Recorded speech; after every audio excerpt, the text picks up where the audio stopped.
we are talking about the perspectives on the Indus Valley civilization and getting your views from Pakistan and the work that has been done over there in the last couple of decades, and also the Indian subcontinent. You know, what has amazed me always is that we have in the subcontinent evidence of one of the oldest civilizations of the world, but a lot of the information on this great civilization of the Indus Valley, or the Harappan civilization, as it's also referred to, is so shrouded in mystery. Part of that mystery is also thanks to the fact that we don't have access to information on what has been happening on the ground as far as excavations are concerned. Pick up any book in the public domain, at least in the academic domain. I'm not talking about the PhD students who are actually working on intense research, but an average Indian knows about Mohenjo-daro, Harappa, Dholavira, which by the way also became a World Heritage Site, but we don't know about the landscape of that era, where there were hundreds of sites across the Indian subcontinent and the Indus Valley. And that's what made the Harappan civilization the most expansive civilization of its time. It's quite spectacular, actually. And it gives me great pleasure today to introduce to you our panel. You would have seen Parveen, who has very kindly taken time and explained to us her journey as an archaeologist, as an author, discovering Mohenjo-daro, literally. She took us on a virtual tour of Mohenjo-daro, took us through the research that has been done around Mohenjo-daro, the site of Mohenjo-daro, and what we can glean from it. But today, also joining us to expand the horizon of our Harappan world is Dr. Vasant Shinde, who I've had the pleasure of visiting Lothal with. So I'm really excited to welcome him here. And he, of course, was the former Vice Chancellor of the Deccan College of Archaeology. And I remember Dr. Shinde and me discussing the fact that he's probably been on the excavation or led excavations on all the major Harappan sites in the Indian subcontinent. In fact, he was also part of the team that was invited to assess what needs to be done with the site of Mohenjo-daro. Because remember, as we told you in our program, the excavations at Mohenjo-daro were stopped in 1965 because the groundwater problem was very, very stark, and the entire site is at risk. So Dr. Shinde was part of the team that went to Mohenjo-daro. He's been there twice, and he's got a wealth of information on that. It also gives me great pleasure to welcome our very own Kurush Dalal, who's also a consulting editor with us at Live History India. Most of our stories on the Harappan world would be thanks to Kurush. He's also been an archaeologist on the field, spending a lot of time in the sites of the period across India, and also the parallel cultures. So it's really wonderful. So Parveen, Dr. Shinde, and Kurush, many thanks for being part of this discussion. Thank you, Mini. Thank you very much, Mini. I'm going to start with you, Dr. Shinde, because I've used one of the lines that you used when you were speaking to me in our interview as the promotion for this particular talk. You said our information on the Harappan civilization is 50 years behind what has been found through excavations and through research. Now, based on the decades of work we have done, the work that you have been part of, Parveen has been part of, Kurush has been part of, I want to know, what was the Harappan world like? Because we only largely speak of the large cities across Harappa. Harappan civilization, the Ghaggar Valley or the Indus Valley. But what was the Harappan world like? And what was happening across the Indian subcontinent in that period? Because there were so many interesting cultures. I want you to give us a picture of that era. If we were to rewind to about 2500 BCE, what would we have found? Yeah, thank you, Mini. I'm really happy to be part of this panel. I'm happy that Parveenji also is with us. And Kurush, our own student from Deccan College, is with us. I'm so happy. And I'm really happy, and I really congratulate Mini for taking up this very important issue in Indian archaeology or South Asian archaeology. Now, Harappans, of course, now we have new dates, and the beginning of the Harappan culture now is going back to almost 6000 BCE. There are a number of sites in Saraswati Basin which have been excavated. And we have series of dates from at least half a dozen sites from that region. So from 6000 BC to 1500 or 1300 BC is the total length of the Harappan culture. And there is one phase of the Harappan culture from 2600 BC to 2000 or 1900 BC, which is the most prosperous, in which we find the development of cities and towns or the urbanization. So that phase is called the Harappan civilization. So two terms are are used today: Harappan culture, Harappan civilization, and also Indus Valley culture, Indus Valley civilization. Now, when this particular this excavation started at Harappa and Mohenjo-daro almost simultaneously in 2021-22. Now, that time we had very little idea as to what is the area of the Harappan culture or Harappan civilization. And initial research was confined to Mohenjo-daro and maybe Harappa. So most of the sites were known that time only around these two iconic sites. And that after maybe 1930s and 40s, a lot of exhaustive and intensive and extensive research was carried out by a number of scholars, both Indian and foreign scholars.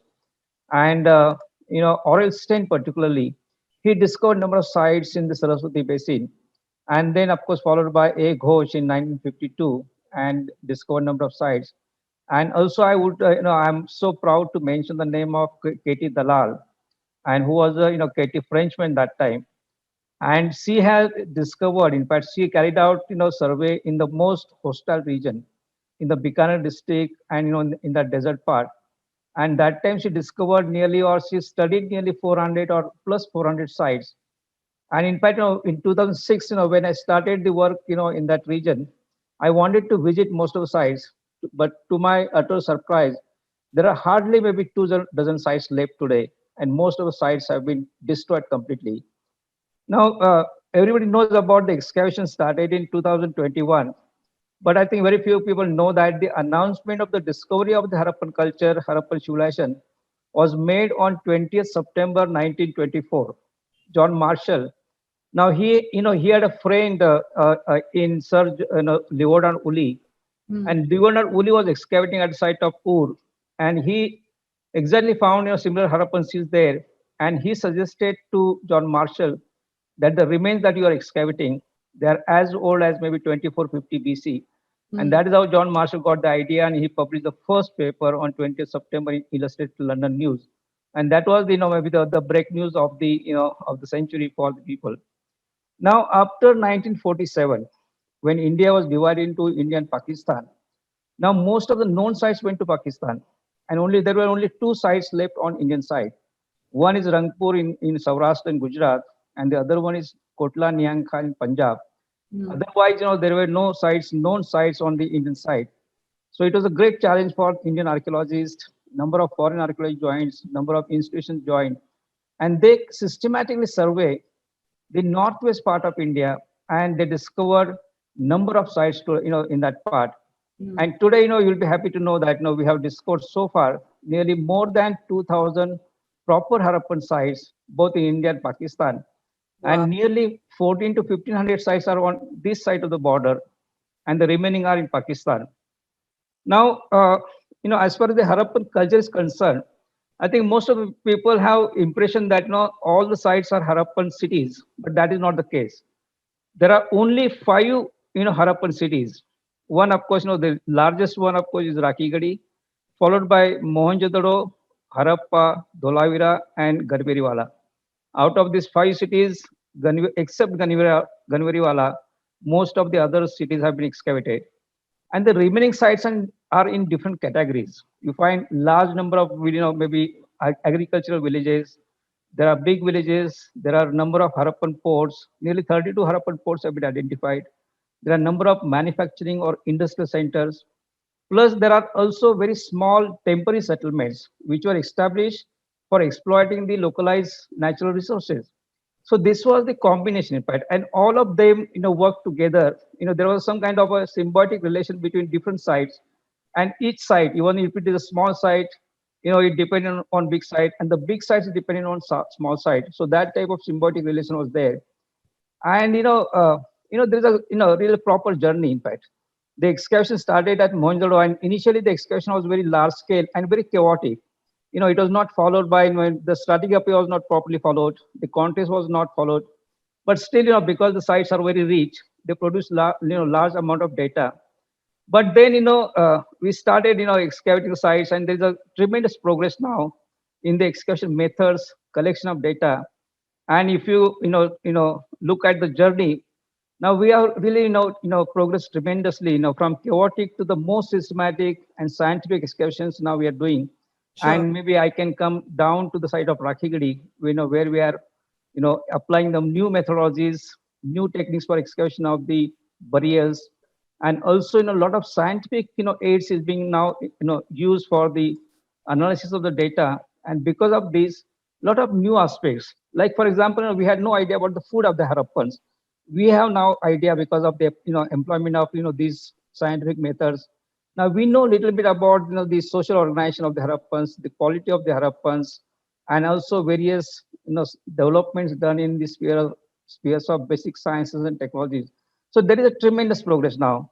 So now, in fact, what we know, in fact, today is that we have idea about the Harappan life, about the Harappan lifestyle. But at the same time, people are not really aware about what is the contribution made by the Harappans to the history of South Asia and to the history of the world. So that needs to be properly conveyed to the world. Right. Also, people do not know much about the relevance of the Harappan studies, and there is tremendous relevance for the to the modern society. That also needs to be found out. Right. And Dr. there is a tremendous continuity.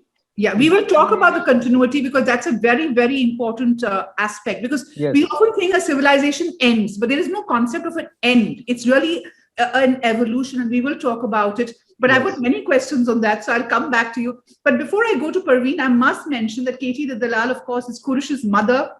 She was a pioneer in the field of Indian archaeology. She did extensive work, and she's quite a legend for the work that she did in the Harappan sites across India. And I'm sure, she continues to inspire us, really. Parveen, when I was talking to you and watching the beautiful shots that you shared with us on Mohenjo-daro, and I kept thinking about the two things that stood out for me. One, that only 1/3 of the site of Mohenjo-daro is actually above ground. All of it is still under. And the point that you raised, that Sindh is full of these mounds, which could be great cities, and there's so much hidden over there. So like a lot of work has been done to understand the Harappan world on the Indian side. Tell me, what is the work being done in Pakistan, and what are the patterns that are emerging? Like Dr. Shinde said, are there many smaller centers, agricultural, rural centers? How does a network appear to you? Yes, Minnie, thank you very much. I'm so happy to be on this panel, very important discussion. So we also have on Pakistani side, it's like a Indus world, a Harappan world, It's not only Mohenjo-daro and Harappa. And as Dr. Shinde explained, that there is a pre-urban phase, then, the mature urban of the two sites, which are very well known. But obviously there are more sites which are like post-urban sites and then pre-urban sites. For instance, I always begin from Chanhu-Daro, which is close to Mohenjo-daro. That is a very important site. Mm-hmm. And it is known for the discovery of a factory, maybe like a cottage industry, which used to manufacture beads. And mind you, beads were discovered even in the royal tombs of Ur. So we can imagine that how far, the export of Indus civilization was. And of course, they came to Mohenjo-daro and all. And now there is obviously, this whole world is connected. For instance, at Rakhigari, I remember Dr. Shinde had also discovered some chert blade, which is very important. Now, the chert is known to come from the site of Rohri in Pakistan, in Sindh, which is close to Mohenjo-daro. Now, the chert came to Rakhigari, and chert is found also in Mohenjo-daro. And according to Dr. Shinde, rightfully stated that means that Mohenjo-daro, Rakhigari, Rohri, they had this connection of trading things, so close connections between them. I would like to give an example of a Pakistani site. It's a stupa actually, and hasn't been yet excavated properly. It was a stupa at the site of Jirk. Jirk, by the way, is known even to Pakistanis for two things: as a birthplace of Mr. Muhammad Ali Jinnah, the founder of Pakistan, and the first Jamaat Khana that Aga Khan the first had built in Sindh. So this stupa, which is about 3 miles from this Jirk city, in 1970s, a geologist from Karachi University, Dr. Rauf Khan, he had discovered some chert blades over there. Now, these chert stone tools suggested that it has to be a very old site, but not much heed was paid to it. But in 2004, Dr. Paolo Biaggi, he is leading the Italian team in Pakistan on the stone tools industry.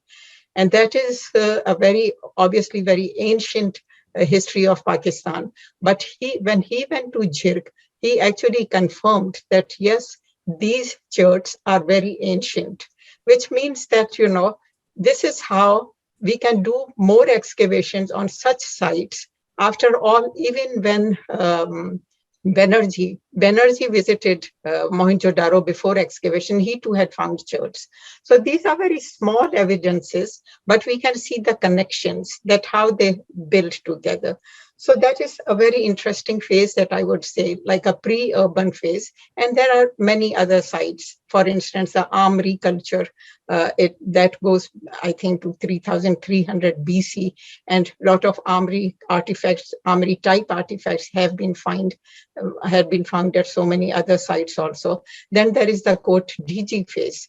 That is the phase that even we had discovered, seals of Kot Diji phase at the site of Harappa. So Harappa, the city of Harappa that we know of, that itself has a pre-Harappan phase to it. And then coming briefly to the post-urban sites, there are, of course, many. Some are excavated, some are known, but not yet been excavated properly. And I must mention just two very important. One is the site of Garo Piro, that is in Lower Sindh, and another site, which is lesser known, that is the site of Nohato, which is near Umarkot. And these are the post-urban sites that suggest a migratory route of the post-urban phase, that when the cities were in decline, the people from Indus civilization were actually migrating towards east, towards Gujarat. And then if you come to, we know the sites like Rodji and Lothal in Gujarat, but even closer to that and in between is Dholavira, Kutch, which touches the border of Sindh in Pakistan. So we have Dholavira, then we have Gujarat sites, and we have post-urban sites here, which means that, there had been migration and the cities were, of course, destroyed, but the culture continued. And that we'll talk. I'm so happy that you said that we are going to talk about the continuum. So the culture has continued. The civilization, when we say that civilization declined, I think Gregory Postel said it very well. He said it's not the decline or downfall of a civilization, it is the end of a phase, a cultural phase of a civilization. So the civilization has continued, and I feel it has continued till today. We have so many things from the past. Right. Kurush?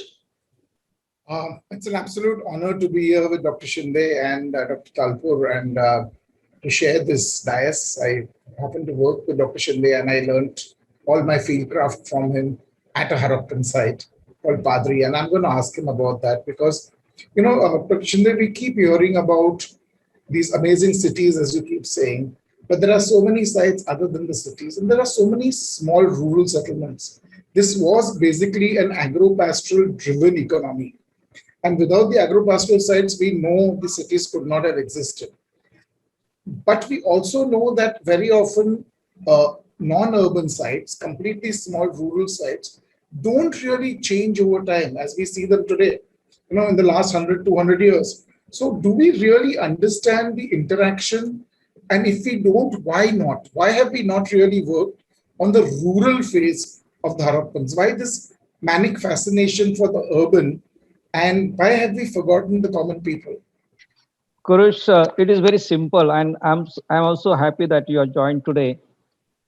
Most of the Harappan archaeologists, they go after the big sites, big Harappan cities or Harappan towns, because they are very rich and they produce large amount of data, and quickly the Harappan archaeologists can get publicity, a lot of publicity. Now there is excavating a small Harappan site is a painstaking. Second, they do not produce so much data that the archaeologists can get so much publicity. Because of that, most of the archaeologists do not go after small sites. And you are right, today what we know about the Harappan history, Harappan lifestyle is mostly the city life we know, because the reconstruction is done on the basis of data coming from cities like Mohenjo-daro, Harappa, Dholavira, to some extent Rakhigarhi, and also maybe towns like Banavali, Kalibanga, Lothal, etc. We have not really excavated small sites. We are not doing small site archaeology properly, and these sites have not been excavated, and this is the fault of the archaeologists. I don't really blame anyone else. So then you will ask me now why I went to Rakhigarhi, and let me explain that. Rakhigarhi, I used to visit Rakhigarhi from Parmana. Parmana excavated from 2006 to 2010, and every time I used to go to Rakhigarhi with my students, I used to see there is more encroachment happening, more damage to the settlement. And I thought that this is the most important site on this side of the border. And if we do not take care of the site, perhaps this the most important cultural wealth of the country will vanish to one day. So because of that, I started the work at Rakhigarhi, but also I excavated sites like Padri, Kurush was a part of that. I excavated sites like Girawat, Mitathal, etc. And they have produced really very interesting evidence. So my belief is that unless we excavate different categories of the Harappan settlements, perhaps we will not do the justice to the Harappan archaeology. Perhaps we will not be able to understand holistically the Harappan history. And today, what we talk about, maybe Harappan polity or society, basically we are talking about mostly the Harappan, maybe city polity or the city society. So that is the main problem. And certainly, I will request a lot of the young scholars who are listening that they should join us, and they we should really take up these large scale excavation sites, small sites. And second thing that that I mentioned that Kurush mother discovered nearly 400 sites in that desert part in the Saraswati basin, and today hardly maybe 1 dozen or 1.5 dozen sites are left. Most of the sites are completely destroyed, and the farmers have converted the sites into agricultural fields. So it is our duty, in fact, to make sure that this type of rampant destruction does not really happen. So whatever is there, that needs to be properly rescued, and it is our responsibility to make sure that they're properly protected. And here I will also bring to the notice of everyone that we should bring the people, in fact, in the they should come and participate in the protection and preservation of the sites.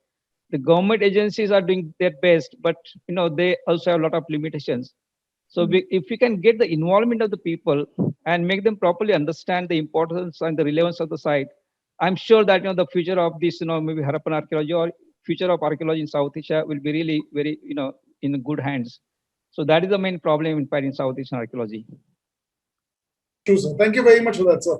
And Dr. Talpur, basically what I would like to ask you is, it's been 100 years this year now. It's a complete 100 years of the discovery of the Harappans and the excavation of the Harappans officially. And we still have such a complicated nomenclature. Pre-Harappan, early Harappan, mature Harappan, post-Harappan, early urban mature Harappan, late mature Harappan.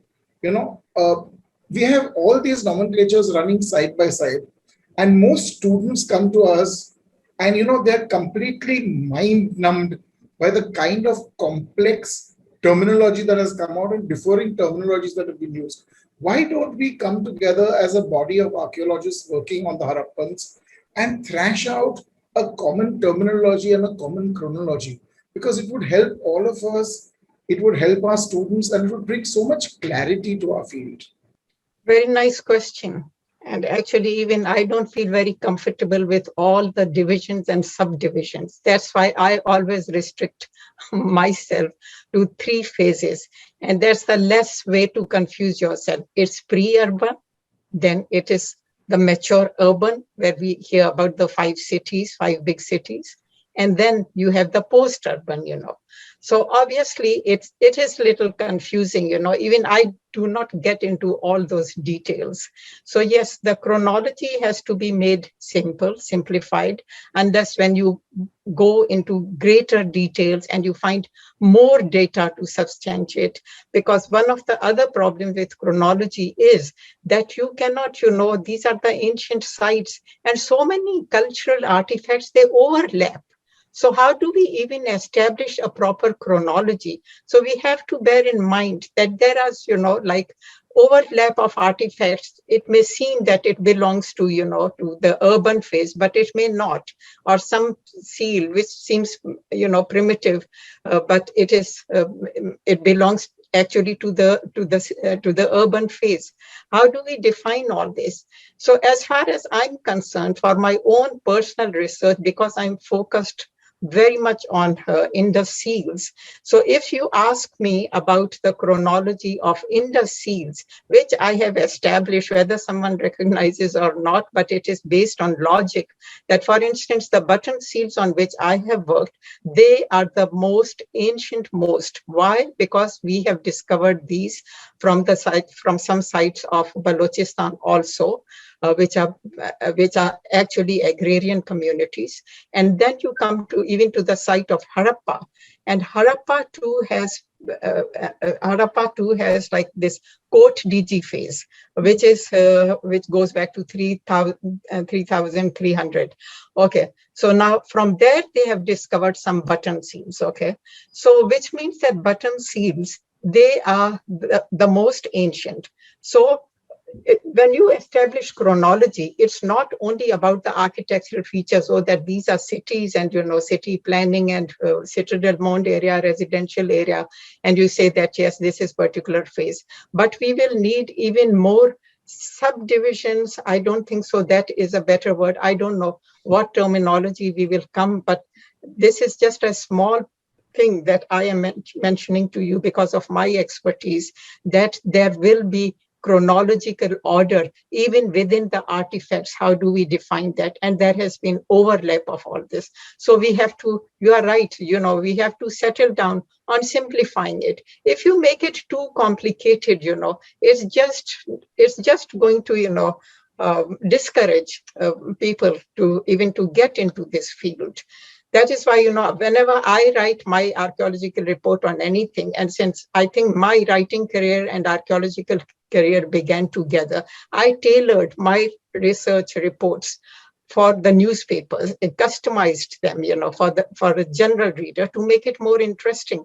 But if you give them straight away, very academic and very specific terminology and make it hard for ordinary public to understand, then we are not going to make any progress with the people's archaeology, as we say, the rural areas, the smaller areas. How do we go to that?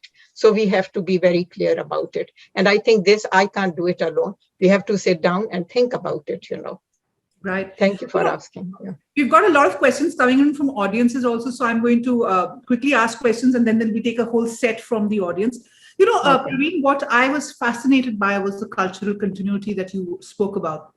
And that's what I think was precious about our conversation, because you're from Sindh, you grew up in Sindh, and you see a lot of cultural continuity from there. But there are 3 objects from our discussion that I want to pull out here, which I want you to talk about, because these are new things for me. One was, of course, the seal that was, I think, officially called the Pleiades seal, which is the seal with the 7 women. And, Yes. we connected it to an old shrine. You connected to an old shrine in this region. Yeah. And I connected it to the Saptamatrika cult, which, for me is fabulous, because it suddenly says that there is a proto-Shakta cult over there. And, not a proto-Shiva is not the only thing that we have over there. This is a very interesting facet. The other 2 are the dish on stand, for instance, that you said that you all still use sometimes. And the third are the games. No, sorry. Mimi, can you repeat the second one? The dish on stand. Of Oh, course, this is not the okay. real picture of it, but the picture that you showed was different. Yeah. But Okay. it's similar to that. And the Yeah.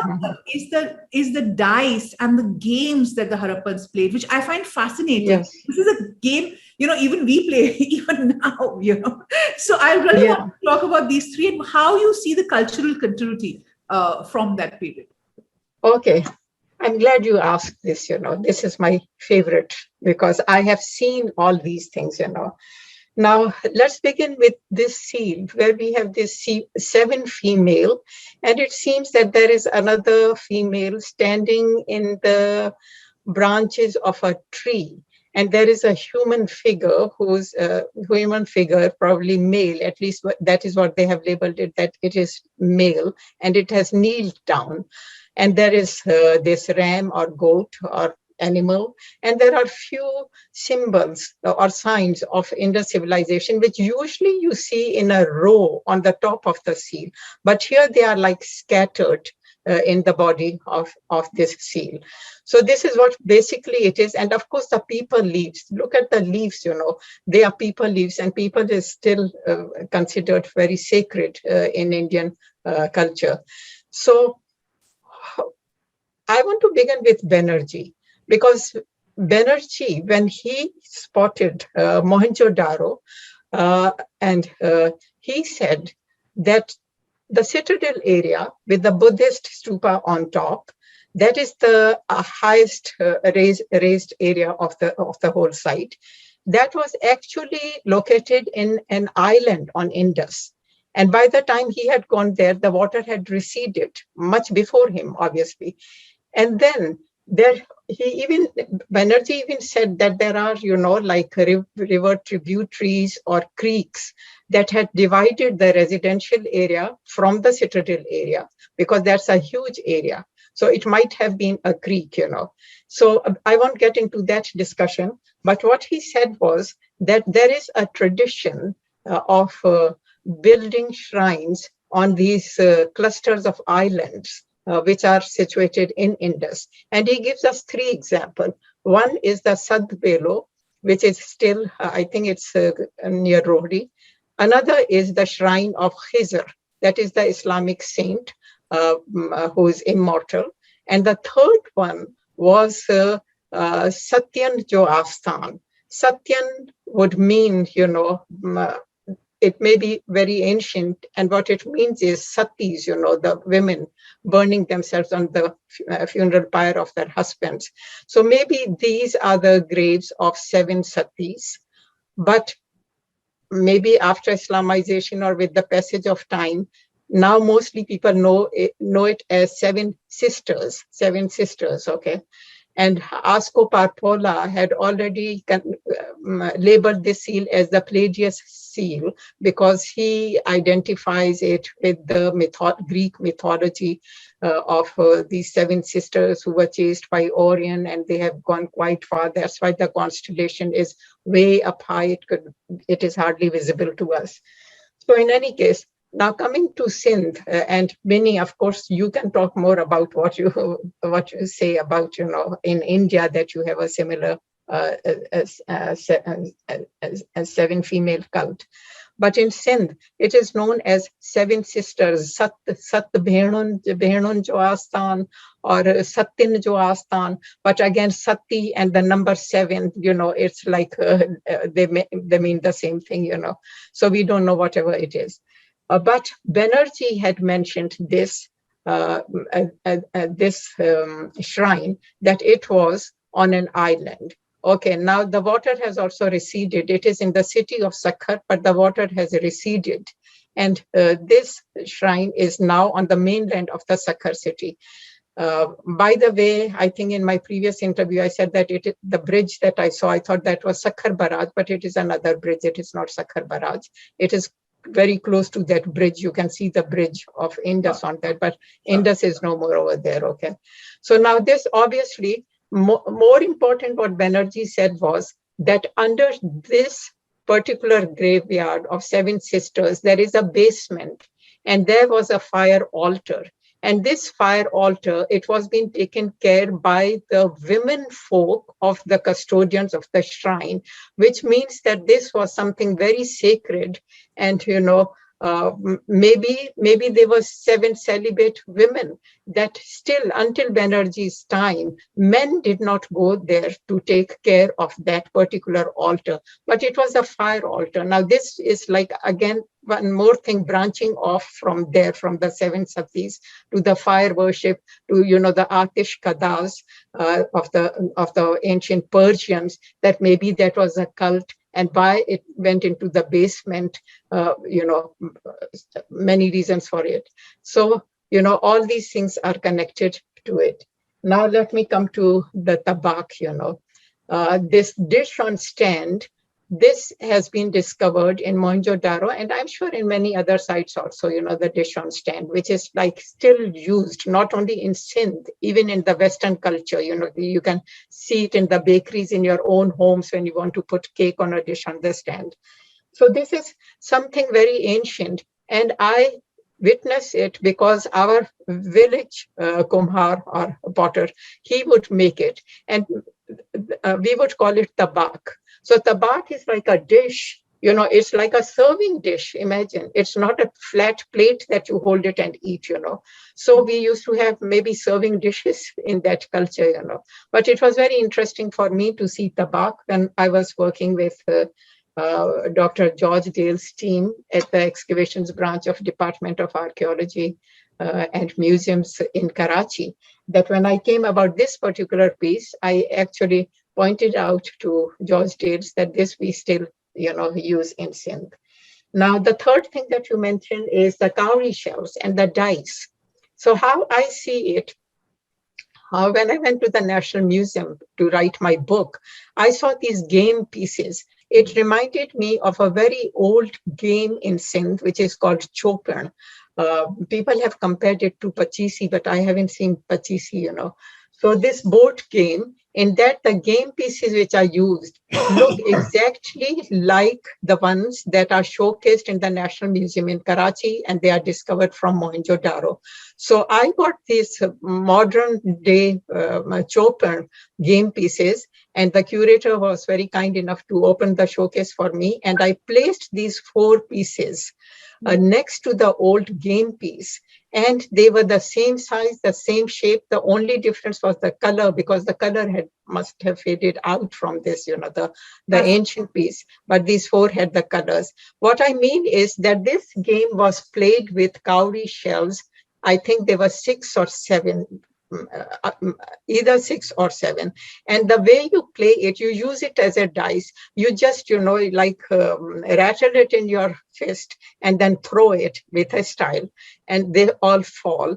And if, let's say, if 2 of these fall turtle, which means these are the two numbers, like how you in dice you have like 5 numbers, 1, then 2, and on all sides. So before the use of dice, it must have been the cowrie shells for using the counting the scores of that game. Okay. Understood, Parveen. That's fascinating. We'll just take quick questions now because we've got almost 8-9 questions from the audience also. We must take them. Okay. Dr. Shinde, I want to ask you very quickly about the continuance, cultural continuance, because I remember you talking about a lot of facets, that are left behind from the Harappan world, from the curry to the tandoor, which I found very fascinating. So you must talk to us about the tandoor specifically. I think, the Harappan legacy is very strong today. I always believe that, most of people in South Asia, they are living, in fact, in the Harappan, world, in fact. When I move around the village of Rakhigadi, sometimes I get the impression that I am moving in the Harappan village, because the roads are exactly the same, of the same dimension. The nature of the road is exactly the same as the Harappan road. Even the modern houses are based on Harappan plan. There's an open courtyard and there are rooms on all sides. This is a typical Harappan plan that was introduced in that region. And most of the material culture that is being used today, right from pottery till maybe tandoor, everything is so similar. In fact, there is a continuity for 5,000 years. Even agricultural activities, we have found this plowed field at Kalibanga And there are two, maybe, two, plow field in two direction, one in east-west direction, which are very close to each other. And there are also north-south direction, maybe, which are quite apart from each other. And, in the close ones, the main crop was grown, wheat or barley. And in these, plowshares, which are quite apart from each other, maybe secondary crop like maybe horse gram or some maybe oilseeds were cultivated. And today, the exactly same pattern is being followed. The agricultural tools that we follow today, they are the, maybe copies of the Harappan tools. We have found replicas of the Harappan tools at Banauli and Mohenjo-daro also, and they look exactly same. The plowshare, the medium of plowshare is changed now. Today, there most of the people are using iron plowshare. Harappans have used maybe bronze or maybe wooden plowshare. That is the only difference. And the potters that are following, they're making even still same kind of pottery. And I mentioned that if you keep one Harappan pottery and one modern pottery, pot side by side, it is very difficult to identify which one is modern and which one is ancient. And then of course tandoor is a very, very great tradition that was introduced by the Harappans. We have found, in fact, right from the early phase till today. And at the site of Kalibanga, we have found tandoor, and also we have found the charred remains of poultry or chicken. So chicken tandoor was the delicacy that was introduced by the Harappans. We have strong evidence for that.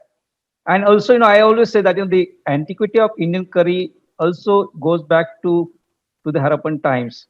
At the site of Farmana, we did the residue analysis of the pots found in the burials, and we found the ingredients of Indian curry in that particular pot. We found the remains of turmeric, we found the remains of garlic, even ginger, and also brinjal. So these are the ingredients of Indian curry which we found inside the pots. So the Harappans are pioneer, in fact. And today, that the chicken tandoor and the Indian curry is so popular, not only in South Asia but all over the world. So there is so much continuity, not only in material culture, but in the tradition and also in the food habit of the people. So that there is no change in that at all. Right. So this is a very strong tradition. This is a very strong, legacy that continues, till today. Kurush, this was the music to your ears, right? Given Absolutely, that a lot of your work is around food and the culinary history of India. But I know you have a question on the script, and I hand it over to you, Kurush. So, the ongoing question has always been, when will we decipher the Harappan script? And my answer is usually we'll never decipher it unless we have some spectacular breakthrough. But one of the great fallacies is that the entire compendium of over 400 different symbols is coexistent at the same time. And this, again, because we cannot date layers more precisely, we don't have better dated layers. We have a lot of issues about what symbols were being used in what regions at what times. To add to this is this also other preconceived notion that if there was one script in the entire Harappan Empire, there would have been only one language. And we know today that the area that the Harappans cover has so many different languages. They might be related, they might be sister languages, they might be cousin languages. Why do we presuppose that there was only one language? When we try to crack it. And we have, of course, friends of ours who'd like it to be Dravidian, a kind of a daughter language of the Harappans. And we have others who believe it is Sanskrit. And we have others who believe it is a completely dead language, like the Sumerian languages. So when are we going to start seeing more rational research on this instead of just quantitative research? Right. That is my question, Dr. Talpar. Yes. That is why it is so confusing and so many theories to it. First of all, we even have to settle down whether it was really a script used for language, or it was just, the codes used for the mercantile activities, to send it to when we had the overseas trade. So to keep myself very straightforward, I didn't even get into the linguistic aspect. My research had started from a non-linguistic point of view. And I'm very proud of it that, I started by instinct with the ancient most seals, which had the geometric designs on it. So my main research had been on the geometry. It is now only because I feel that now people who are saying, who are working on the linguistics, even they know that we cannot see the whole and the row of signs and symbols in isolation. There is more to it. There is iconography. There is this, the animals. Sometimes there are trees. And always, most of the times, in front of unicorn at least, you have an unidentifiable object. So all these things are there. It's not only the symbols and the row of the signs. We have to connect all these, how these were connected. Why did the ancient scribes put all these things together? So many things need to be done, before we can even claim that, yes, this belongs to so and so language. Very recently only I have started to look at the iconography, and I have left the geometric aspect. That is whatever I had done. I think that is the most I could do. Now I'm looking at it that it also has the socio-cultural content, which is represented by this other iconography besides that row of symbols and signs. So I have only suggested, I don't make any claims, because the only language that I can say is my own language, Sindhi. And I know that it's a very, very primitive language, primitive in a very good sense, that it has, that many words and sounds have survived in Sindhi language. And because one of the logical things is that you should also be looking at the languages and the dialects of the area where the civilization was born and where it was lost. If we can look into the languages of South India, why not also look into the language of Sindhi? And this does not mean that I am saying not to look into the South Indian languages, because that is one thing which I will be contradicting my own research, my honest intellectual honesty by, letting others, negating the other research. No, I would consider the South Indian language also, because the language has diffused in a wide area. So we have to look in the South Indian languages. At the same time, we have to look in the languages of the area which are closer to Sindh. To the Indus civilization.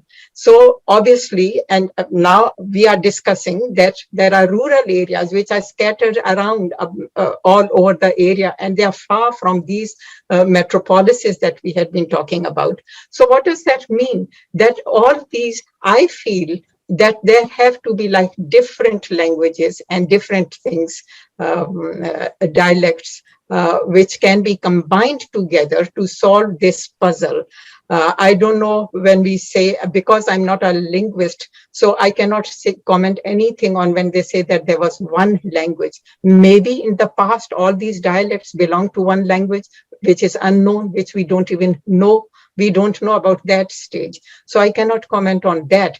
But I feel that at present, there are so many dialects and very diverse from South India to Gujarat. So we should be looking in all these areas to solve this puzzle, bring all the pieces together on the table. Then only we can put it together. And then we can say that whether it was one language, whether there was many languages, then only we can see. So we need a lot of cooperation in this. It cannot be answered. Kurush, you are saying 100 years. Yes, now the centenary is there. I think at this centenary, we should change our approach and, bring a new approach, so let's make a beginning of the approach and not claim about the decipherment or anything. Okay, thank you. Thank you, ma'am. One question for Shinde sir, which I have been wanting him to speak about online for sure. And that is, we know for a matter of fact, and I worked with him in Gujarat, that there were Chalcolithic cultures in Gujarat doing their own thing very quietly when the Harappans were entering the mature phase in Sindh and Kutch, and that they then moved into Saurashtra. So was this just an absolutely loving movement? Did they just move in and the Chalcolithic cultures with open arms welcomed the Harappans and said, please take over our lands? Was there conflict? How do we reconcile the sudden appearance of this Harappan massif into a lands where there were small Chalcolithic cultures scattered more or less along the coastal regions. And why then did the Harappans come into this region? I mean, these are questions which, are questions which nobody seems to answer, because the Harappans continue in Gujarat far longer than they do in most other places. So was this the last stand? Again, I cannot answer this, but I can suggest to you that this is beautifully written by Gregory Purcell. I think he has done a lot of work in Gujarat, and he has written, like he gives the examples of millet, how that became a staple food and how, you left the rice. So maybe it was not sudden. Maybe it was very gradual. It was not like an invasion that the people living over there, they rejected it. Maybe there was some kind of gradual assimilation, gradual migration. So I'm sorry, I cannot, say more on this aspect, I think Shinde has worked there. I'm sure he will have. Shinde, do you want to take Yeah, that? yes, no, I'll just, I would like to state something on this issue, very important issue that Kurush has raised. The Harappans were not the only people living in South Asia. There were a number of contemporary Neolithic, Chalcolithic farmers also, living in South Asia around them. And it seemed that the Harappans, happily, coexisted, co-lived with these neighbors, because these are the neighbors were aware about the geography and the geology of the region in which they are living, and they were the maybe sources of maybe natural resources required by the Harappans. So Harappans could get they established really a very good relation with the contemporary population, and they could easily get what they want from them, and they had the technology, so they produced goods and they supplied to the same people from whom they obtained the raw materials. So that is how the Harappans started growing and started becoming prosperous. So that was the strategy adopted by the Harappans intentionally. And even they have gone one stage further, not only established good relation with the contemporary population, but I would like to cite example from the site of Farmana. We did this stable isotope analysis of some of the skeletal remains, and we found that some of the women were not Harappan, local women. They came from the Ganeshwar Jodhpura region. On the basis of the food habit of these women, we could establish that link. And Ganeshwar Jodhpura is a very, very important region for the Harappans, because the Khetri belt is located there, and that was controlled by the contemporary Ganeshwar Jodhpura cultures. So the Harappans had gone to the extent, maybe possibly, to establish matrimonial alliance with the contemporary population also. So that is the evidence that we are getting. And there is a big lesson to learn from the Harappans, that don't have a conflict with the contemporary population. Live happily with those, and get benefit from by the coexistence of these people. And that is what the Harappans have done.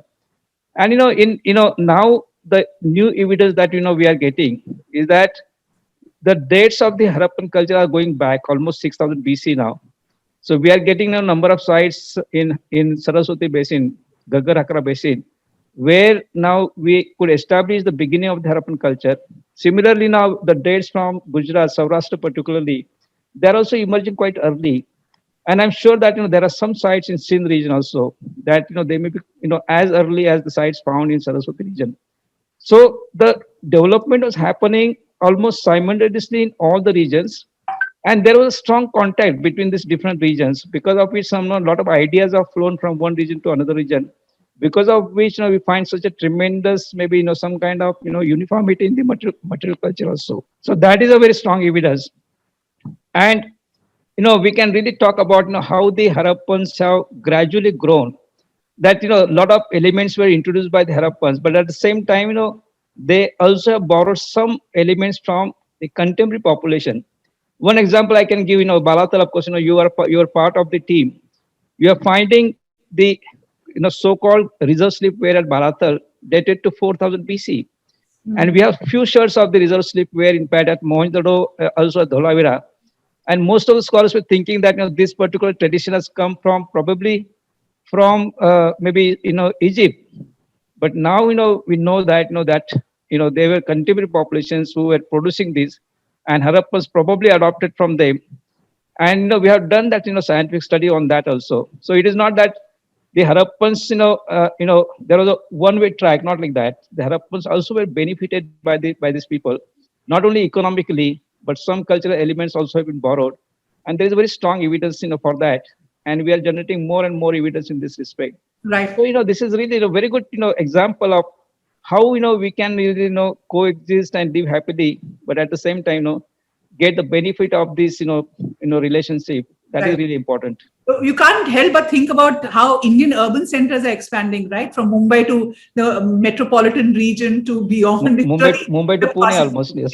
Mumbai to Pune or Delhi to Meerut and whatever else. But I am going to now go to a very one of my favorite topics, because it's so mysterious, because there's a big gap in our understanding of our history from about 1700 BCE to about 800 BCE, which is a period which coincides with the decline of the Harappan civilization as we know it, and the emergence of the second urbanization in the Gangetic Plain, where we know it. So I'm not going to talk about all the things that you talk about in the headlines about invasions and all of that. We don't want to talk about that.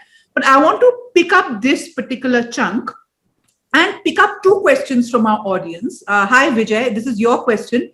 What do you think about the tectonic movements in the Himalayas changing the course of the river westwards, and how did this impact was this a trigger? That's essentially Vijay's question.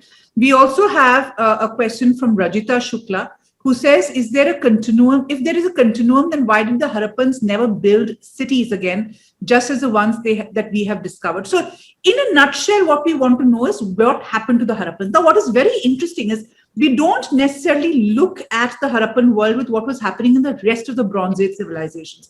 But if you see elsewhere, the Minoans and the Mycenaeans also collapsed, and there was a huge gap before the Greeks came, the city-states of the Greeks came. And there was a de-urbanization that happened and a movement. Now, there are references to a very, very serious tectonic event that happened around this period, which created drought-like situations, impacted livelihoods, and led to human migrations. Dr. Shinde, also we have sites like Sinoli, which I have been to and I have done a documentary on, where you have a whole Chalcolithic culture emerging, very overlapping with the Harappan period in some sense, because the dates are around 2000 BC. Yes. Make sense of this world for us. First, and I'm going to pin it down to what happened, because we do know that we have evidence of some kind of a environmental issue. And how do you see the displacement, the diffusion that Parveen mentioned of the Harappan people? Say what happens, now it is now quite clear. We have done a lot of, work, research on the climate of that particular period. And now it is emerging that climate was the main villain for the decline of the Harappan culture, Harappan civilization rather. And what happens, that there are a number of consequences of the decline of the climatic condition. Climate become more arid. So they had to gradually, desert the Indus and Saraswati basins. These were the very two important basins, which were the agricultural basis of the Harappans. So gradually, it is not a sudden, maybe desertion. So what happens, they started moving toward the periphery area. And the periphery area was already occupied by the contemporary population.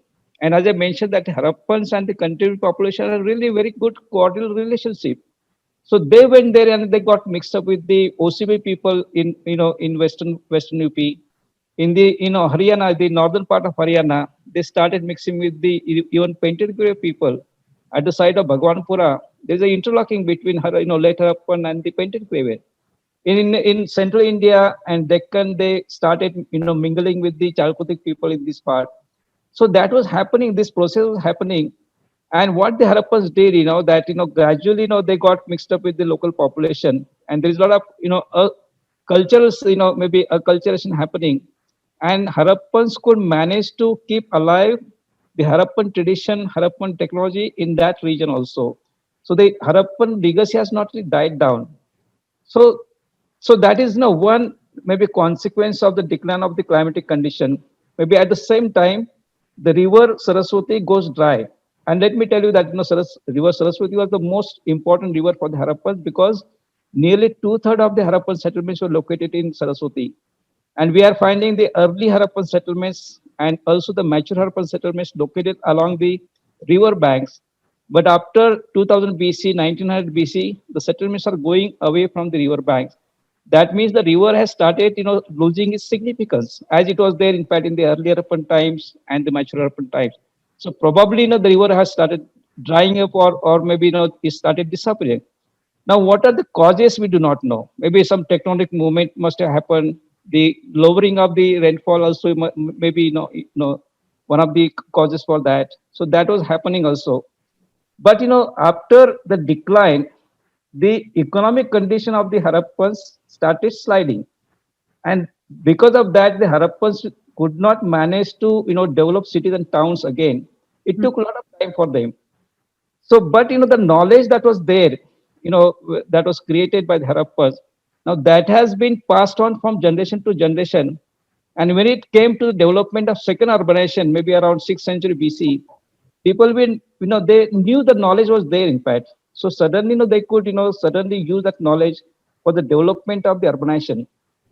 So in this, It's just that, gap, uh, gap as such, okay. the Harappans have just moved their base from Indus Saraswati to other regions. But there's a huge period, but also what is interesting is that you get the focus from one or two river valley or river basins to another river basin, which is really first the Yamuna and then the Gangetic Plains, which is also very interesting. But this is an area that needs tremendous amount of work, and it is made complicated because much of these areas, these cities, are so populous that there are layers and layers of habitation since then. So it's very difficult for us to do it.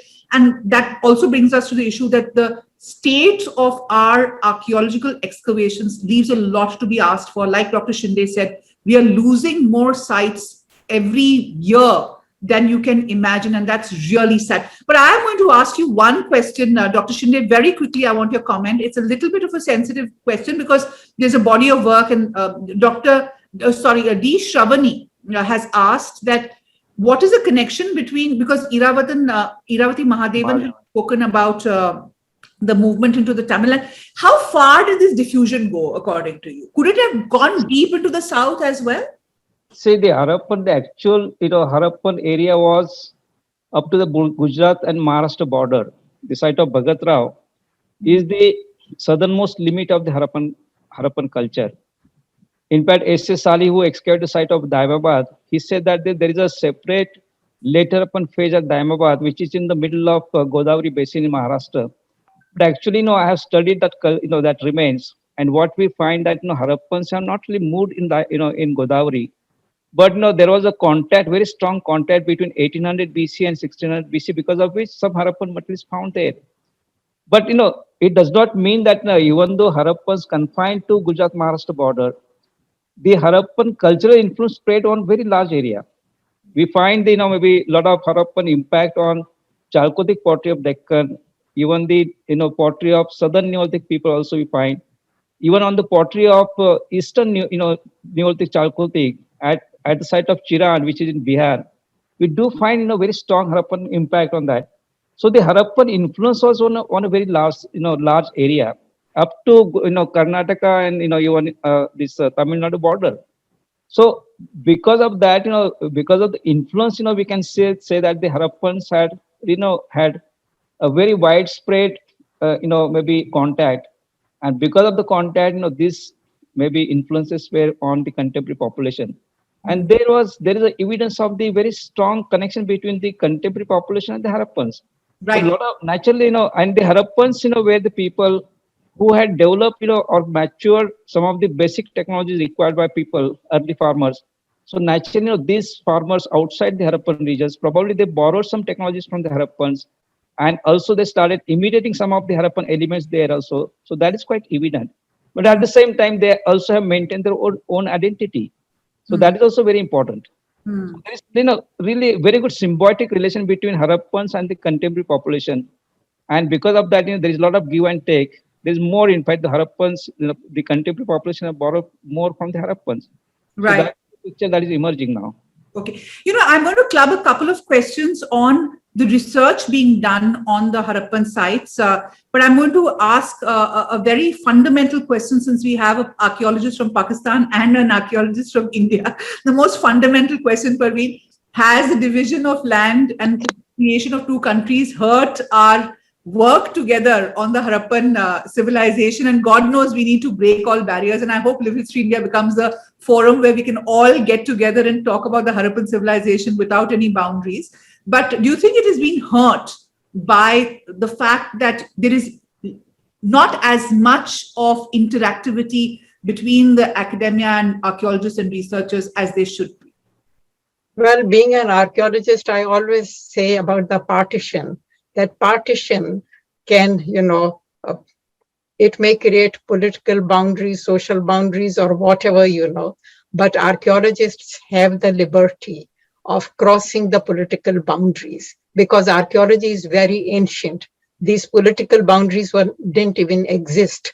So I think the cooperation between archaeologists is very important. Otherwise, it could not be done because so many similarities on both the sides. How can you, when I was saying about the South Indian languages and Sindhi languages, and then I being a Sindhi, I can do it on my language. I wish somebody would do it on Punjabi, on Gujarati, on all the smaller dialects like Seraiki, Multani, we have so much, and then the other side of the border. So many other dialects must be there in Gujarat also, in South India also, wherever, So unless, we have the political boundaries, you cannot do that. We cannot undo the political boundaries, but at least the archaeologists, they should be, allowed to cross these boundaries. Absolutely. At least intellectually, we are doing that, Physically, I don't know. But intellectual exchange is also very important. Maybe and virtually we could do it. Inspires a lot of people. And as I said, I wish, and maybe after this round of audience questions, we should figure out how we can become the platform for all this work to, at least we showcase. I mean, we would love to do that. I would like to add. I would love to do that. Yes, before you move to Mini, before you move further to the question answer session, I would like to add a little more in this. Yeah. Now, as Praveen has said, that now we are sharing the same culture, not only Harappan culture, but just see the subsequent culture also. We are sharing that, and we are also living in ancient tradition also. So we are the people, archaeologists from India and Pakistan. They are better suited to interpret our own culture. Absolutely. The Europeans, Americans, of course, they have very good scientific methodology, etc. But when it comes to interpretation, it is we who can do better because we are living in that tradition. And there are a lot of difficulties, of course, political, maybe reasons, etc. But at the same time, if we can, if there is a movement, in fact, among the people that the culture should bring these two countries together, and in that direction of maybe archaeologists, historians. These people should start working. They should create some awareness among the people, and then let's have a mass movement, and then only perhaps the political barrier can be broken, and we can start working together. Absolutely. And unless we work together, Indian Pakistani archaeologists, I tell you now, we will not do justice to our ancient cultures. Not only Harappan, but any talk about any culture, and we will not do the justice. And there's hardly any interaction, direct interaction. That's horrible. That's very sad. We get to know what is happening. We get to know what is happening in Pakistan through maybe our friends in maybe Europe or America, and same is the case with Pakistani archaeologists also. Yes, that is really very, very sad. That is very sad. Yes, yes. Interpretation has to be done by the indigenous people who belong to the culture. Exactly. Foreigners, they are very good. They have good techniques, very good administration, very good management. I agree over there, and very good at making typologies. But obviously, when it comes to actual interpretation, that's why I always say that, folklore, literature, archaeology is a very interdisciplinary subject. And now look how much we have advanced. First, we have geology in archaeology. Now we have the imageries from space. Space satellites can take out the images. First, we had dendrochronology, carbon dating, but now we have DNA testing also. So there are more and more disciplines coming together in archaeology, and these will obviously help. But at the same people, we the people, who should be interpreting all that. And of course, cooperation is very important. And I'm so glad that Dr. Shinde suggest the same thing. And many, yes, please create that platform. We'll be ready to. And Dr. Shinde is saying about the contemporary culture that even now we watch Bollywood movies. We love cricket players when, when Indian and Pakistanis are playing together. So, it Thank you can't so be much. separated. It's the common culture. Absolutely. Thank you. 75 years of division cannot obliterate the thousands of years of being together, right? I mean, Exactly. that's Yeah. the sense of it. Yeah. Dr. Shinde, there are 2-3 questions. Nitin Dalvi has asked a question on the scientific research being done, the scanning that is being done, the 3D scanning, or LIDAR scanning, for example, on sites, 3D laser scans of the seals, the DNA testing. I remember I interviewed you last when the DNA of Rakhigari, that whole headline grabbing event had happened. And of course, it completely got thrown by the political debate around that and the needless controversy. And that's what, it takes away from the real work that is being done. And that's really the pity of what is happening in India today. But tell us, what is the level of scientific inquiry into the excavation material that we are seeing today? See the archaeology that we are practicing today in India and Pakistan, I think that is of international standard, definitely. Because we have certainly modified our excavation methods. Now we are following this the proper contextual archaeology now in India and Pakistan, and that contextual archaeology is really helping us to understand the function of each and every object that we excavate.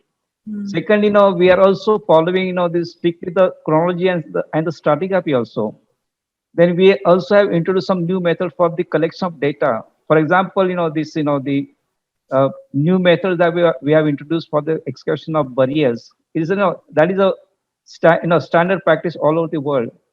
And now we are bringing in a lot of scientific aid in interpreting the data that we are collecting. Earlier, we used to describe the objects only from the excavation, but now we are doing a lot of scientific analysis of these objects, both organic and non-organic objects, and a lot of scientific methods are being used, even to understand this maybe different activity areas of the site without excavation. Now we are using this GPS survey, the LIDAR, etc. That is quite useful. But the GPS survey is so useful. We can scan the whole mound, whole site, and the rays of this GPR goes down up to 20 meter. So we can find out what are the different activity areas, in fact, in this in the site. So that is this is a method which is really so useful. And in future we are going to use this. We are not going to excavate sites on large scale. So this is the method that we are using. We are using the latest geophysical instruments for documenting the sites. Even if the site is destroyed, we can make use of this technology to recreate the original form of the site. That is also possible. Then you have talked about DNA. Now let me tell you that there is a lot of criticism for the so-called leftist historians on this, because the leftist historians are not going to change their opinion. They have preconceived notion and they're going to stick to that, even if there is a scientific evidence. But the International Conference on Genomics, this is a very important scientific body, and that International Conference of Genomics had identified 9 breakthrough researches in 2019, and Rakhigari research was on top of that, and they have given me the award for that also.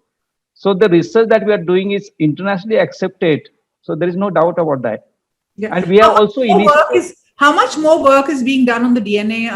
I'll just I'll come to that. But the last research that we have initiated is also very important. For the first time, we are doing the facial reconstruction of the Harappan people, and we are actually showing how the Harappan people have looked like.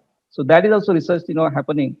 As far as the DNA research is concerned, we have very limited success, and there is a need to expand this research on much larger scale, because the Harappans had occupied different regions. So we need to introduce this type of research in different Harappan regions and even beyond the Harappan region. So because we always say that Harappans and the contemporary population had very good coordinated relation.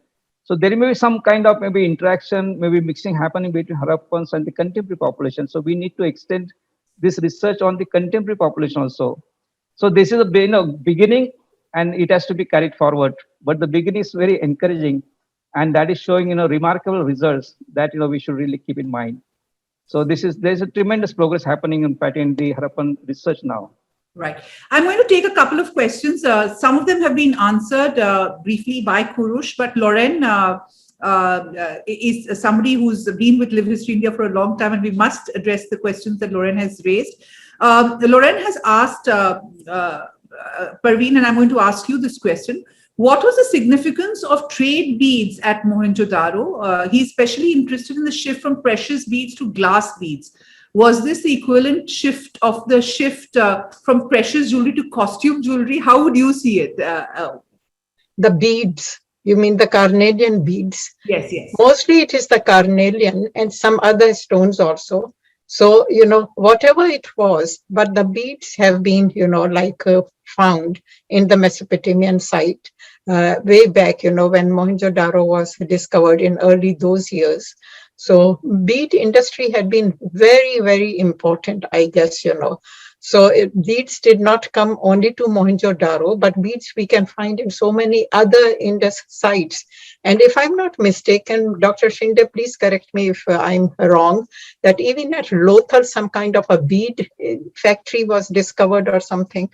So Yes. you see, if Lothal and Channu-daro, these were the two important places where bead making for manufacturing on mass scale was done, and it was like imported.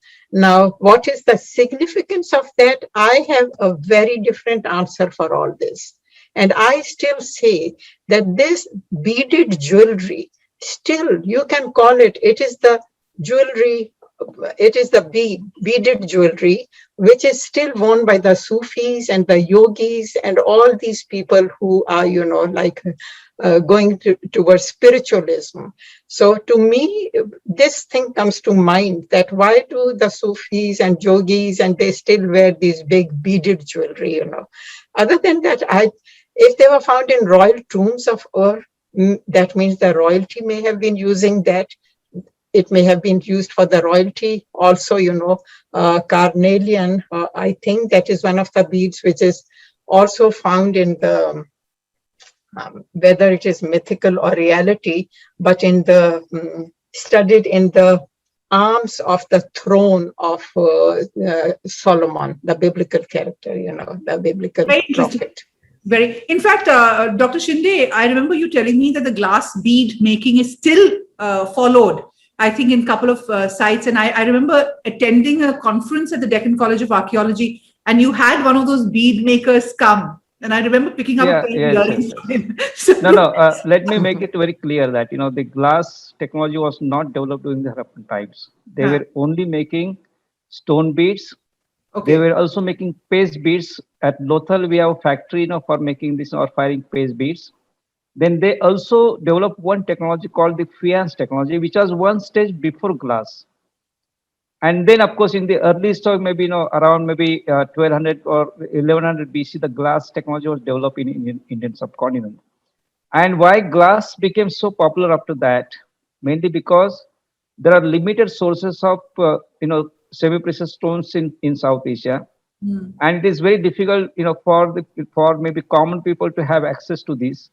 Whereas glass, raw material is easily available everywhere. It is made from sand, and you add some coloring agent in that.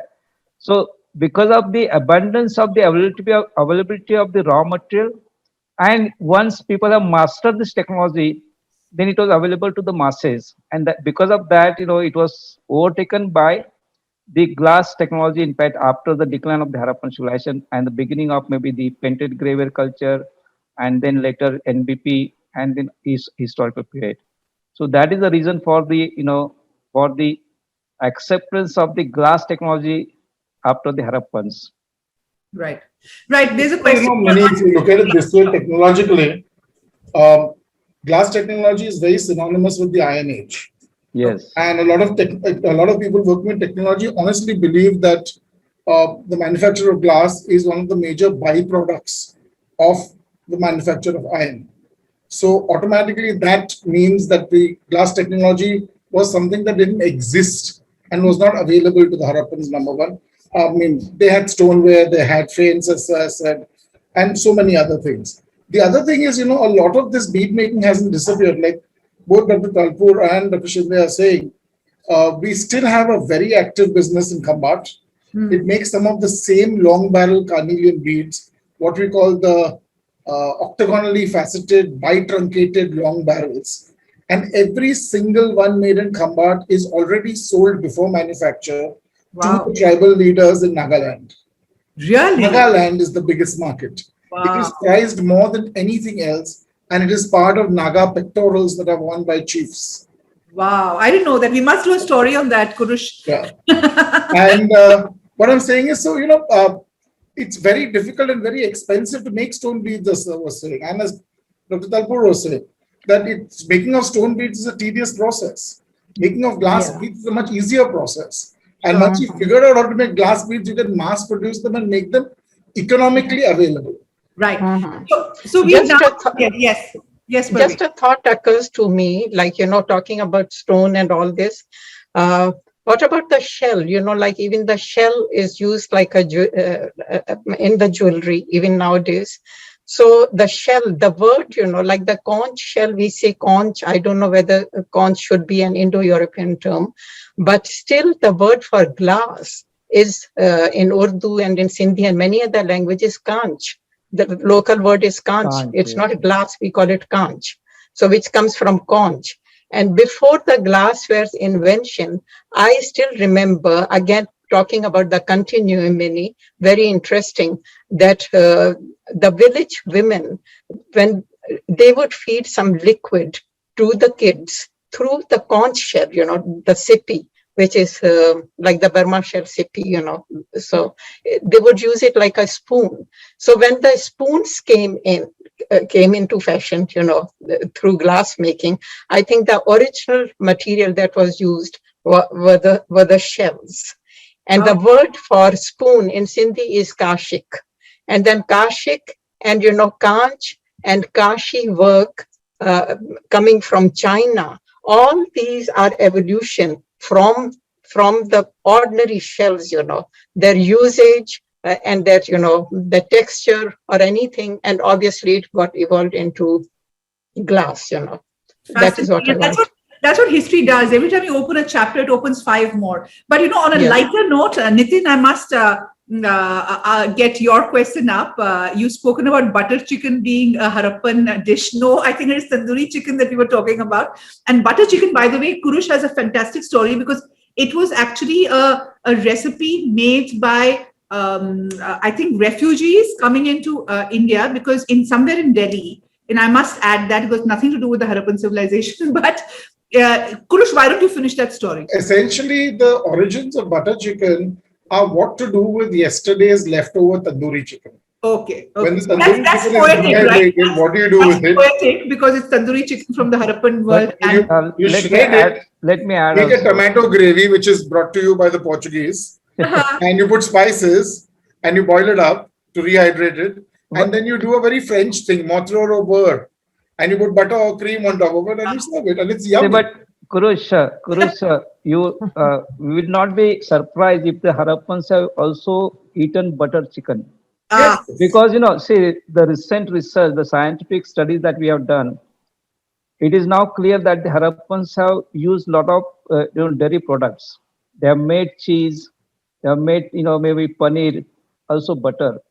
So butter was known to the Harappans, and they also, were eating the chicken tandoor. So probably, this butter was also used for making butter chicken. Probably a real butter chicken, Real butter lots of chicken. butter and the tandoori chicken, not tomatoes and all that given nonsense. that we are approaching dinner time in India, at least, Parveen, we will not have more conversation. No, but, ma'am, Mini, this is something very interesting that Sir is saying. Prabodh Shirvalkar's work at Kotota Badli, which has just been published a few months ago, actually shows us how buffalo milk was being used in the Kutch. And there's a side of Kanmer which says the same thing.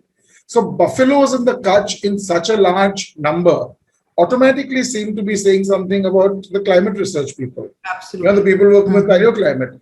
Because today the Kutch cannot support that quantity of buffalo that seems to have existed during the mature Harappan phase.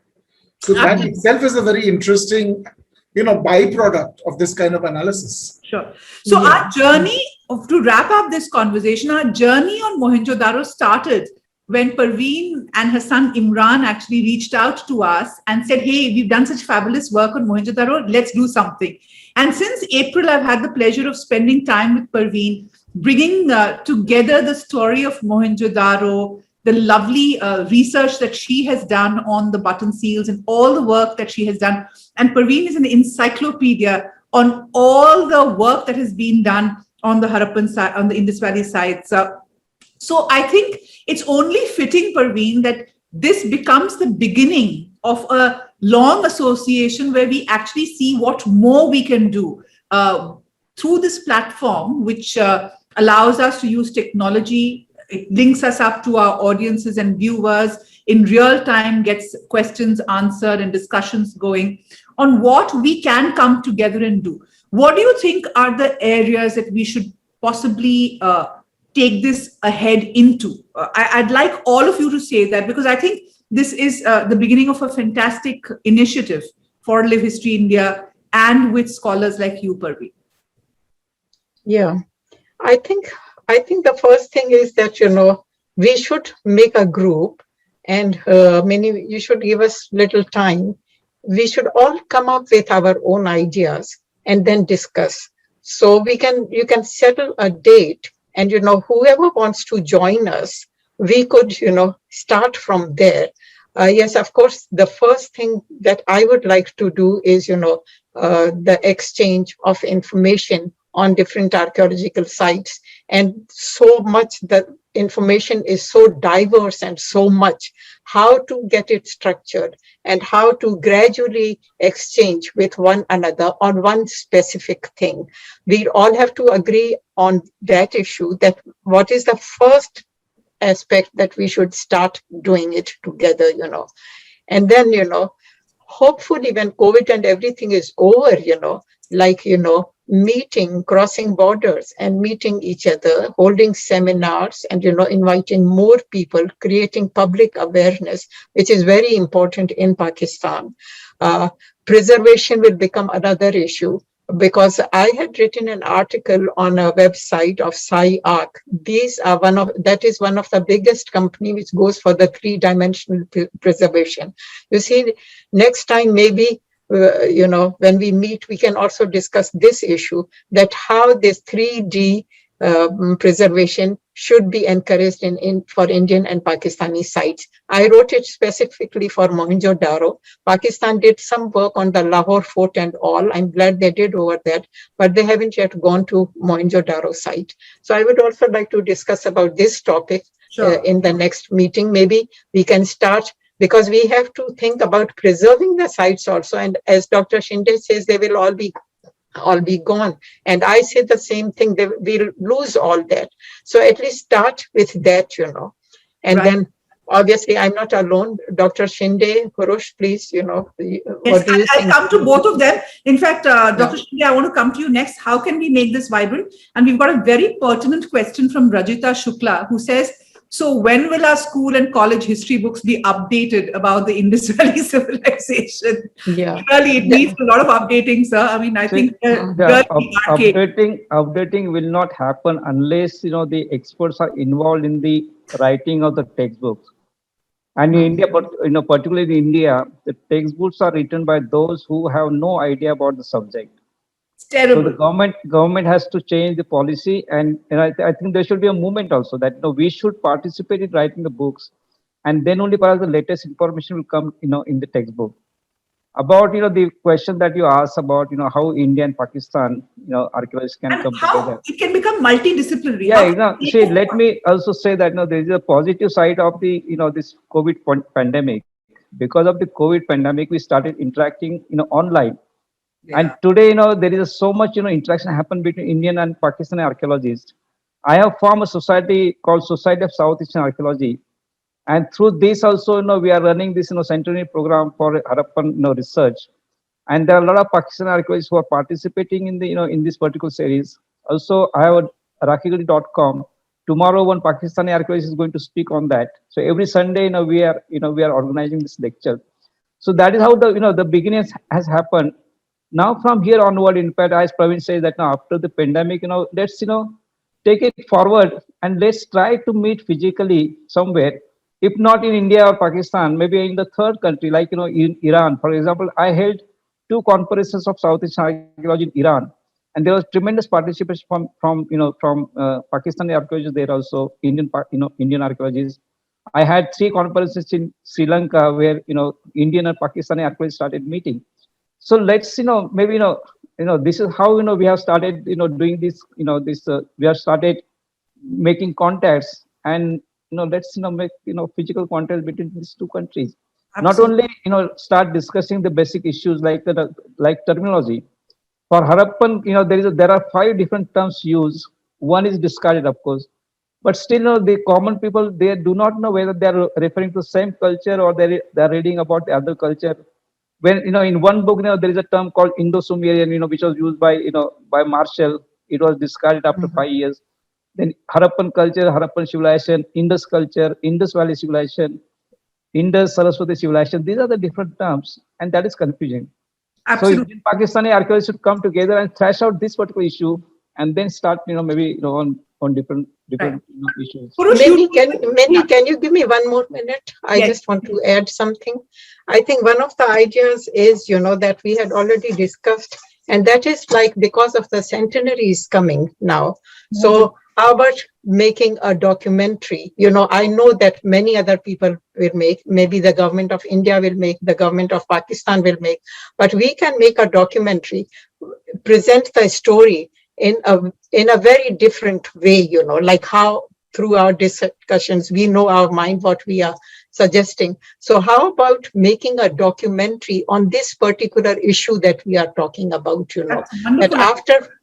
after 100 years, at least, the division that had been created. So that should be one of the topics. The documentary will be made more interesting. It can tell the story of Indus civilization, its historiography, how to change that historiography. We are stuck into that. So all these things can also be shown through documentary, because, cinema is the most effective means of creating public awareness, of reaching more and more people. That will be very effective. So that is also one of my initial proposal, to work on a That's a documentary. wonderful idea. Kurush, Yeah. you deal with students all the time. You teach them archaeology. You also teach them about the Harappan civilization. What troubles you in our understanding of Harappan civilization? Because there's so many open-ended questions, Kurush. I mean, that's really... We have 2 hours to answer this. No, you don't have. You've got 2 minutes. So the problems that I face are very mundane to many people. Like Dr. Shinde said, the nomenclature issue. Look right at the Chanudaro excavations.